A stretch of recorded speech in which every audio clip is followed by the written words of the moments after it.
Les contábamos recién, les recordábamos que el 26, hace apenas un par de días, se realizó una Jornada Nacional de Enfermedades Raras, una instancia de reflexión y actualización de información sobre la realidad de estas patologías hoy aquí en nuestro país, en el marco del lema internacional para este año, uniendo la atención social y la de la salud. Por eso es que la revista Opción Médica llevó adelante gran parte de esta convocatoria, porque ese lema, unir la atención social y la atención en salud, ha sido el pretexto, el soporte para la visibilización a través de estas páginas. Estos son otros ejemplares. El ejemplar sobre enfermedades raras está capitalizando el corpus de información que se generó en esta jornada del martes y será el próximo volumen. Gracias por acompañarnos.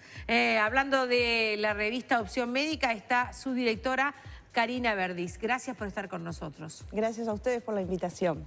Y nuevamente nos encontramos con la tocaya, María Inés Fonseca, presidenta de la Asociación Todos Unidos Enfermedades Raras Uruguay, ATUERU, y también la ASCPW, Asociación Civil Síndrome de Prader-Willi, que es lo que tiene una de sus hijas, ¿verdad? Sí, mi hija. Bien. ¿Cómo está su hija? Está bien, anda por allí, pidió hasta que la maquillaran. Mirá. Perfecto. Si uno va a un canal de televisión Sí, ella quería. y ve que maquillan a su madre, seguramente cree que también merece y seguramente que sí. Bienvenida. Muchas gracias. María Inés, por la invitación. uno de los temas que uno se encuentra, o de las dificultades que enfrentan cada una de esas enfermedades, cuando uno pregunta cuántas personas estarían afectadas, Sí. y a veces son muy pocas, ¿no? Ahora, en su conjunto, Claro. Sí. son cerca de 200.000 personas, 200.000 personas compatriotas que viven en el Uruguay. De algún modo la asociación Todos Unidos trabaja de esa manera también. Sí. Por eso es que a veces cuando se dice enfermedad rara o poco frecuente, enfermedad por baja prevalencia, Sí. da esa impresión justamente y las personas piensan que son menos cantidad por expresarlo de esa forma, pero como tú dices, si te pones a unir la cantidad que hay, son un montón. Luego es difícil dar con cada una de las personas, a veces falta de diagnóstico, personas que no están debidamente... Sí, el diagnóstico sigue siendo... Aunque ayer en la jornada que realizamos con Opción Médica, vino una información de España, que desde FEDER, desde la Federación Española de Enfermedades Raras, que de un 20% fue que dijeron, ¿verdad? Sí. Había disminuido a nada más que un 5% las personas, o sea, no diagnosticadas. O sea que de todas maneras se viene trabajando mucho y avanzando muchísimo en el tema del diagnóstico. ¿Eso en España? Sí, de todas maneras, por eso calculamos que acá también, o sea, Va a se está diagnosticando muchísimo más.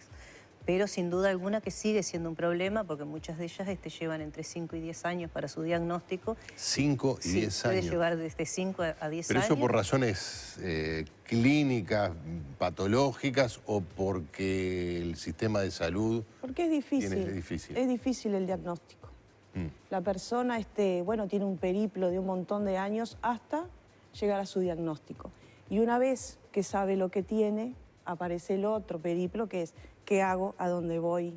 Y después que sé a dónde voy, bueno, ¿qué medicación? ¿La tengo? ¿No la tengo? Es bastante difícil.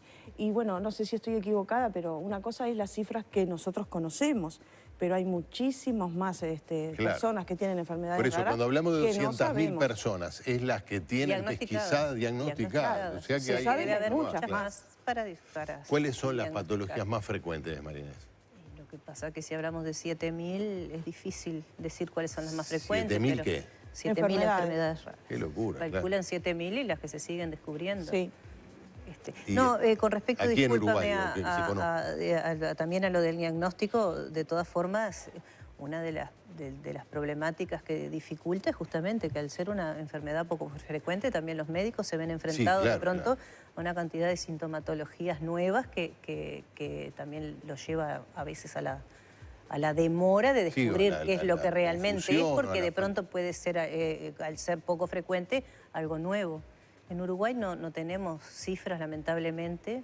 Siempre decimos desde la asociación que tenemos que seguir trabajando para ver si conseguimos un censo de enfermedades raras, de pacientes con enfermedades raras, para poder tener más que un porcentaje, o sea, saber no hay datos. tener más ubicados. Además, a veces es difícil dar con un diagnóstico de una enfermedad relativamente común, o por lo menos que se hayan estudiado en la facultad. Supongo que esto debe ser bastante duro, además, para el paciente y la familia, ¿no? 5, 10 años con algo que no sabes muy bien qué es. Y el tiempo que se pierde al no llegar al diagnóstico en el tratamiento. Nosotros siempre decimos que los tiempos igual de los pacientes, de ningún paciente, ¿no? Son los mismos, pero en estos casos el tiempo cuenta mucho más todavía. De ahí un poquito la idea entonces de Opción Médica, que si bien es un medio de comunicación, también tenemos otra gran división que es la realización de congresos y jornadas académicas. Conociendo un poco a las integrantes de Atuero y lo que hacen, es que decidimos entonces hacer las primeras jornadas nacionales de enfermedades raras, porque nosotros creemos que debe haber, o quisimos tener o crear un ámbito donde por un lado estén los pacientes, sus familiares, pero también el profesional. Las organizaciones, las instituciones y también la industria farmacéutica, que es un pilar fundamental en esto, ¿no? Quedamos muy contentos porque tuvimos la sala llena y eso nos ha dado muchas fuerzas para generar, para quizás, si es que podemos, Inés, antes de fin de año, el primer Congreso Nacional sobre Enfermedades Raras. Creo que es algo que hay que dar a conocer. Congreso Nacional, antes de fin de año. Seguramente vendrán para motivarnos y estaremos para difundirlo. 5.000 casos de esclerodermia, 3.000 enfermos afectados de miopatía de Duchenne, quizás la pronunciación no sea la correcta, 2.500 casos de síndrome de Tourette, 2.000 casos de osteogénesis imperfecta, 1.000 casos de patologías mitocondriales, de 200 a 300 afectados por leucodistrofias, 200 de enfermedad de Wilson, 100 de enfermedad de Pompe, 150 casos de anemia de Fanconi, 80 casos de síndrome de Asperger y 6 casos de síndrome de Joubert. Esta es una especie de mapeo donde una cincuentena de enfermedades raras que afectan a algunos millares de personas tienen este mapa en España, que de alguna manera nos ampara a la hora de generar, cierta mirada interpretativa para tratar de ver qué puede estar pasando con nosotros a nuestra escala, ¿verdad? ¿Cuándo usted supo que su hija tenía una enfermedad rara? No, yo en realidad siempre cuento que yo tuve suerte, porque dentro de todo soy una privilegiada, porque mi hija nació con otras cosas asociadas, como una hipotonía, a características físicas que no son muy notorias en el síndrome de Prader-Willi. Y tuve suerte porque cuando ella entra en el CTI, la ve una neuropediatra que ha estado acá con nosotros, que nos acompaña en el centro de referencia. Al día de hoy trabajamos en conjunto con la doctora Ferola. Tuvo la sospecha que podría ser una niña con síndrome de Prader-Willi, se le hizo y a los 20 días yo tenía el diagnóstico. Y eso puedo decir que cambió totalmente Perdón, a los 20 días de nacer. De nacer. Claro. El encare, ¿verdad? Claro, la vida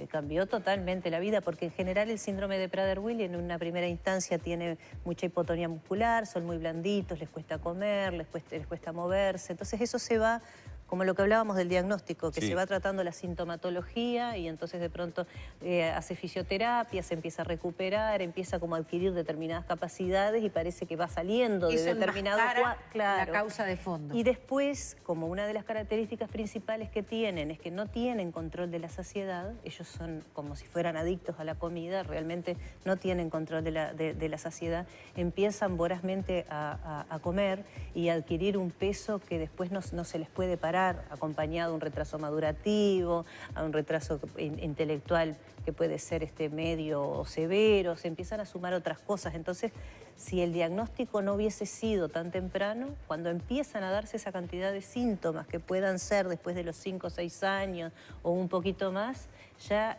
el paciente con toda seguridad perdió una cantidad de tiempo y después es muy difícil porque es una patología, ellos se cansan muy fácil, ellos las calorías las potencian de una manera diferente a la nuestra y les cuesta quemarlas mucho más, entonces después retroceder todos los síntomas, todo lo que avanzó, la problemática ya es muchísimo más difícil. ¿Y en ese caso hay medicación? No, en el síndrome de Prader-Willi no hay medicación. Lo que sí se les va dando es porque tienen alteración de la conducta, algo para ir controlando un poco su estado de ansiedad. Algo paliativo. Sí, pero no hay una medicación específica. Y en general, ¿qué es lo que en este encuentro aparece en materia de medicación y terapéutica, mirándolo en conjunto? Las enfermedades raras en general, dices tú. Y bueno, ¿cuál es el principal desafío, del sistema médico para responder a eso? Yo creo que el principal desafío que vemos en este momento es que nos venimos riendo, pero no nos podemos aprender el lema de memoria porque es largo. Es largo, yo se los leo. Uniendo la atención social y la de la salud. Pero creo que es el mejor que hemos tenido. El del año pasado fue el de la investigación, que también, por supuesto, que es súper importante, pero sin duda alguna que porque la problemática social que se genera alrededor del paciente y de la familia tiene que ser atendido. Claro, sobre también todo con la parte son médica. Dependientes de un familiar, de alguien que cuide. Sí, pero aparte piensa también en el tema diario, en la escuela. La movilidad en algunos casos. Yo pongo el ejemplo de la mía porque con la que convivo, piensa en llevarla a un cine, piensa simplemente en tomar un ómnibus. Donde se sube permanentemente, por ejemplo, ofreciendo. Para mí es terrible porque, y aparte, es feo lo que voy a decir, pero es una realidad. El vendedor aprovecha y le pone que casi que al niño en la falda lo que va a vender para que... Entonces, en una persona que tiene la problemática, que tiene esa adicción a la comida y que vive permanentemente comiendo, hasta socialmente es difícil, es muy difícil. En la escuela, en los cumpleaños, en las fiestas, en la merienda compartida. En este programa mismo estuvieron hablando, creo que fue ayer, justamente de los temas de las meriendas, de los cumpleaños, de las sorpresitas, Ella llegó y lo primero que preguntó... Sí, preguntó por Ana, que a ver, iban a cocinar. No, primero preguntó por Cairo. Es verdad. Bueno, sí, entró. ¿Vieron? Qué bueno. Hay una valoración que entendemos. Pero me gustó mucho que también preguntara por el maquillaje. Sí, no, eso sí. Y eso también es una Quería ser maquillada primera, además. Ella primero. Bueno, y eso está bien. Y esa problemática, se repite en muchas enfermedades raras. El enfoque en realidad creo que es multidisciplinario, ¿no? Nosotros cuando estuvimos un poco organizando el programa de estas jornadas, pensamos en varios actores. Por supuesto que primero en el paciente, pero en la familia, en quien lo rodea, en el profesional, y también invitamos, por ejemplo, al sistema de cuidados, al BPS, porque claro, nos preguntábamos si el sistema de cuidados tenía en cuenta esto. Entonces, para nosotros, desde que somos un medio de comunicación, yo creo que nuestro gran objetivo es la difusión de las enfermedades raras. Bien. Porque no se conoce mucho. Creo que eso es lo primordial. El otro día, por ejemplo, hubo algo que me llamó mucho la atención, que quizás vos te acuerdes, Inés, que yo conocí una persona que es la única paciente que tiene histocitosis. Sí. Y además es la única, pero ella ahora me dijo que aparecieron 2 casos más en niños, y que en el caso de los niños es mortal. Entonces la verdad que eso me llegó al corazón porque... Y no hay ninguna medicación. Entonces yo le decía, ¿y qué hacen? Y bueno, tratamos de averiguar en otras partes del mundo, y bueno, tratamos... ella me decía que para ella tuvo suerte porque en realidad no fue mortal. Y la realidad que vive ella la viven todas las... Sí, algunas otras patologías. Y sí, las familias, ¿no? Es un gran tema para la familia. Claro. Estarán acá con nosotros seguramente antes de fin de año. Por hoy les agradecemos especialmente. Muchísimas gracias. Bueno, muchas gracias a ustedes. Gracias.